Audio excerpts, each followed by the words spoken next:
सांप्रतिक परिस्थिति रे सारा विश्व रे हिंदू धर्मर प्रासंगिकता केते?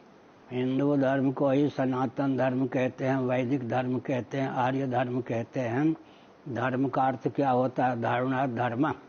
अमर कोश का अध्ययन करें, मत्स्य पुराण आदि का अध्ययन करें तो धर्म का अर्थ दो ढंग से होता है, सिद्ध कोटि का धर्म, एक साध्य कोटि का धर्म।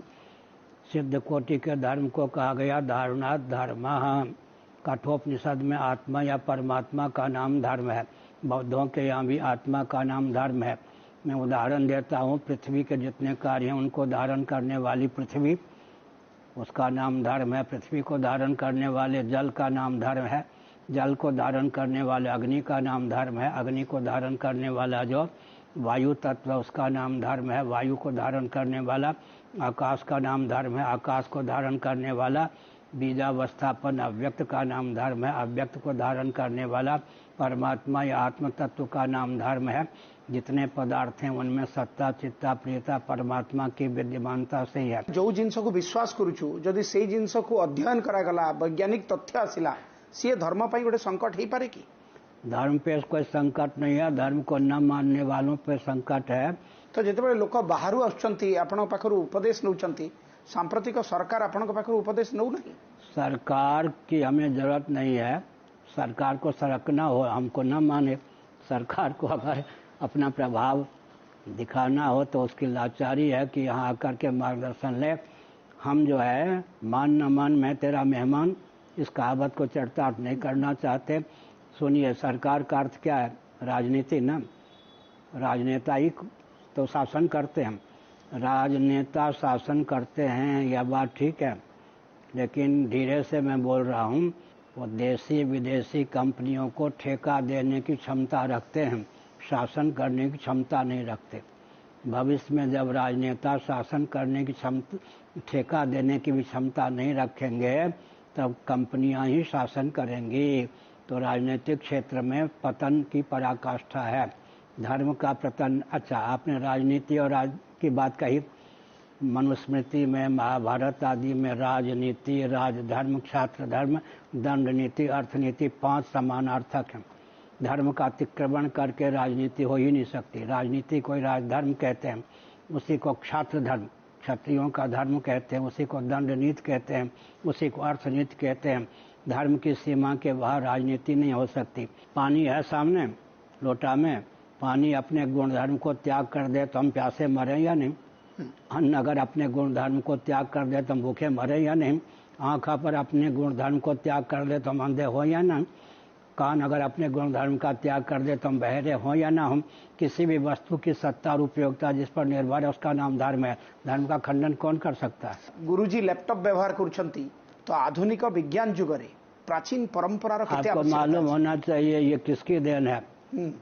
भारती कृष्ण महाराज जिन्होंने वैदिक मैथमेटिक्स दिया, इस मठ के, इस पीठ के 143वें शंकराचार्य, उनके शिष्य और प्रशिष्य जो अंग्रेज थे, उन्होंने इसका आविष्कार किया। इस मठ की देन है कंप्यूटर। तो आधुनिक विज्ञान युग रे आ प्राचीन परंपरार आवश्यकता बढ़ी ना कमी? आधुनिक विज्ञान जो है, मैंने कहा ना, दर्शन का ही फल है विज्ञान। विज्ञान के मूल में क्या होता? दर्शन, दर्शन विज्ञान, फिर व्यवहार, व्यवहार के मूल में विज्ञान, विज्ञान के मूल में दर्शन। इसीलिए हमारे यहाँ पुष्पक यान था या नहीं? वैसा यान तो आज तक बना नहीं है।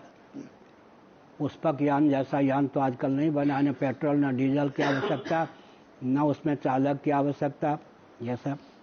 इसलिए ज्ञान विज्ञान का स्रोत तो सनातन सिद्धांत ही है।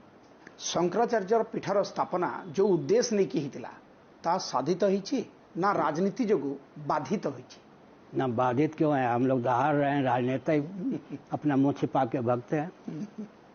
शंकराचार्य की स्थापना क्यों हुई? पीठ की स्थापना क्या हुई मालूम है?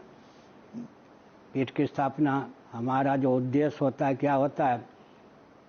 जो अल्प ज्ञान विज्ञान है उसको विस्तृत करना, या विस्तृत ज्ञान विज्ञान को समाज शैली में संक्षेप में व्यक्त कर देना, और कालक्रम से विकृत ज्ञान विज्ञान को विशुद्ध करना, विलुप्त ज्ञान विज्ञान को तपोबल से उद्भासित करना, शासन तंत्र में अभ्यास पीठ में कोई विसंगति हो दूर करके दोनों में सैद्धांतिक सामंजस्य स्थापित करके रामराज और धर्मराज की प्रतिष्ठा का मार्ग प्रशस्त करना, शंकराचार्य की उपयोगिता कभी विलुप्त नहीं होती। आसंता 50 वर्ष रे भारत बाहर हिंदू धर्म को लेकिन आपनकर परिकल्पना कौन संक्षेप रे कहिबे? सुशिक्षित, सुरक्षित, संपन्न, सेवा परायण, स्वस्थ, सभ्यताप्रद व्यक्ति और समाज की संरचना, यही हिंदुत्व की पहचान है। इसका खंडन कौन करेगा? अमेरिका में विचार करके देखें तो हमारे पास सुनिए, 30 साल पहले मैं शंकराचार्य पद पर प्रतिष्ठित हुआ। अमेरिका से मेरे पास सूचना आई, हमारे 4 लाख पूर्वजों को गाजर मूली की तरह काट दिया गया। उसकी वेदना हमारे हृदय में है, भले ही हम क्रिश्चियन हैं। समझ गए? फिर हमारे पास अलीगढ़ जो उत्तर प्रदेश में है, भारत विभाजन का केंद्र, वहाँ से सूचना आई, आज हम भले ही मुसलमान हैं लेकिन मौलिक सिद्धांत यह है कि हमारे पूर्वज सनातनी वैदिक आर्य हिंदू थे। गुलाम नबी आज़ाद आदि भी कह रहे हैं ना, हाँ हमारे पूर्वज सनातनी वैदिक आर्य हिंदू थे। सबके पूर्वज का नाम है सनातनी वैदिक आर्य हिंदू।